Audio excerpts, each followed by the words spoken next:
Erase is about erasing racism through storytelling. Guys, do you have something to say? Do you want to share the joke with us? No? That wasn't respectful at all. Some students don't care. It just breaks my heart how they say African gangs. I am not in an African gang. They're telling us to go back to our country, but we don't have another home. We don't have anywhere else to go. That's why we are here.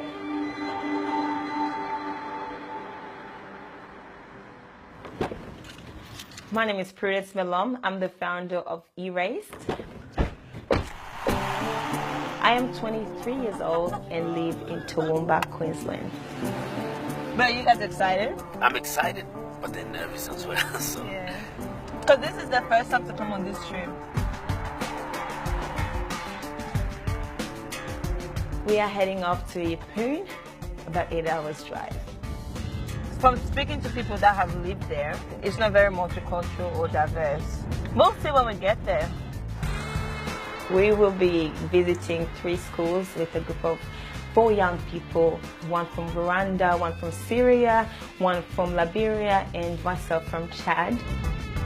You know One Nation, Pauline Henson, group. Yeah, she has a lot of supporters in Yeppoon where we're going. Okay. Oh well, okay. Let's get ready then. It's all right. Those are the type of people we're looking for. That's right. That's our target right there.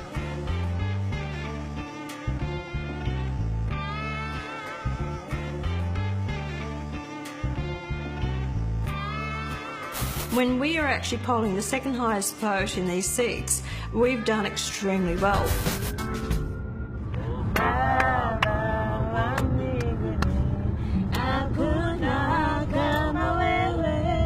I grew up as a very lucky child, but at the age of 4, my perfect life turned into my worst nightmare.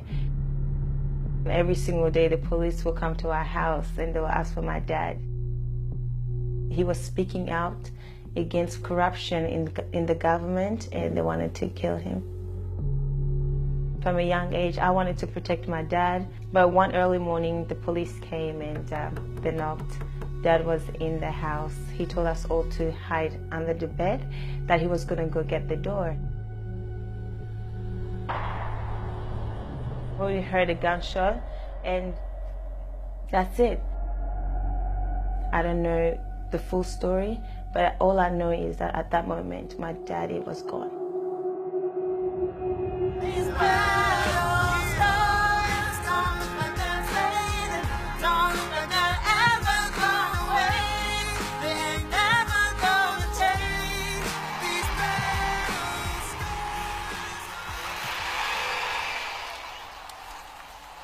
When we stop like this, yes, everybody watches.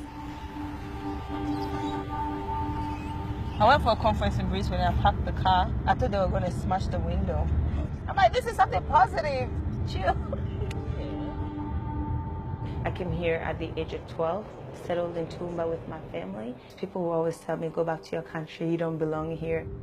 You walk down the street and then you see a group of people driving past and they just finish eating their markets or something and they'll chuck the rubbish bag at you. To be honest, I wish someone told me to go back where I came from. I wish they would have the nerve. What would you do? I would be like, technically, you know, this is not your country.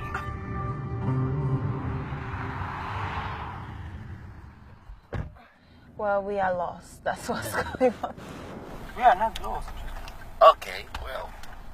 We're gonna get there at midnight. Have you ever had personal experience with ISIS? When the ISIS come, I was at the village. The ISIS cut the head, or put the person in front of the tank, then crash the tank. About 200,000 Yazidi people leave the house. You should share that tomorrow.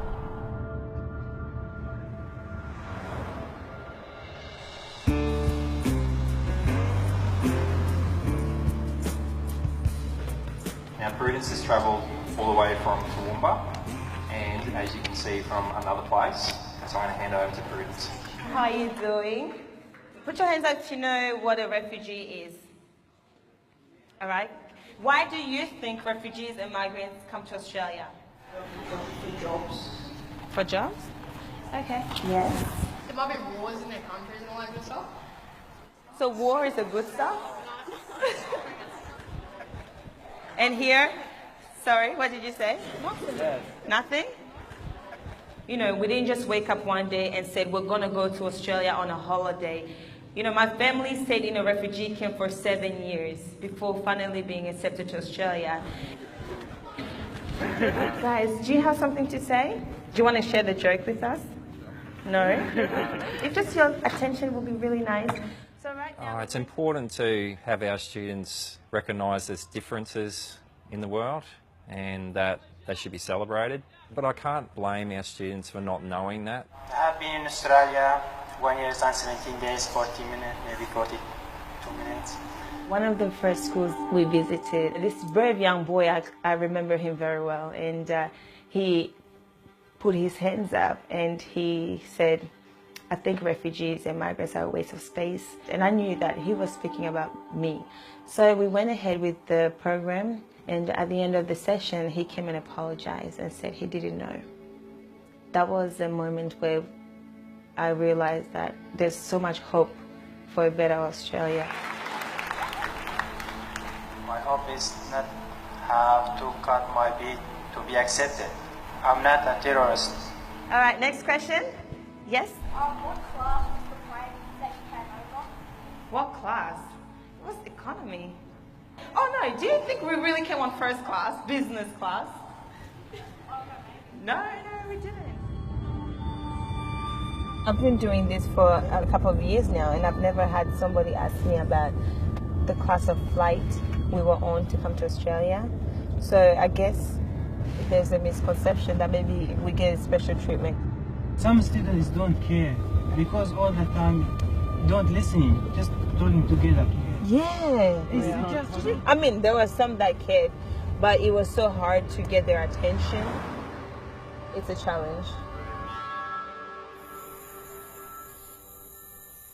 Oh, there it is. Immigration numbers. And that is the white elephant in the room here that is causing problems in the country. You said that we are in danger of being swamped by Muslims.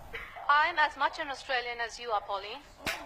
You go, girl. And they come out here and they don't assimilate, they don't want to assimilate. I know a lot of Muslim people that have integrated just fine. They're business owners in Toowoomba. They're doing just fine. I never knew politics was like this. It's not just Shocking. And I think because of the rise of One Nation, the support for One Nation. This is officially our final presentation before we head back to Toowoomba. But 2 years later, the police officers from the refugee camp came and knocked on our door. And I was terrified because I thought, hey, the first time they came, they took my dad. So obviously, the second time, they're going to take my mom. So we were all in our little room in the refugee camp. They knocked on our door and they told us that there is a man looking for you guys. It was that surreal moment where you're taken back a few seconds, like, is this really my dad? So my father was shot, but he made it out alive. And at that moment, we were just very grateful. When you experience racism, how do you respond to it? So this is exactly how I do it, right? I tell myself, Prudence, you are awesome, you're beautiful. They just don't know anything. We need to educate them. Yeah. I was just wondering if anyone would beatbox here.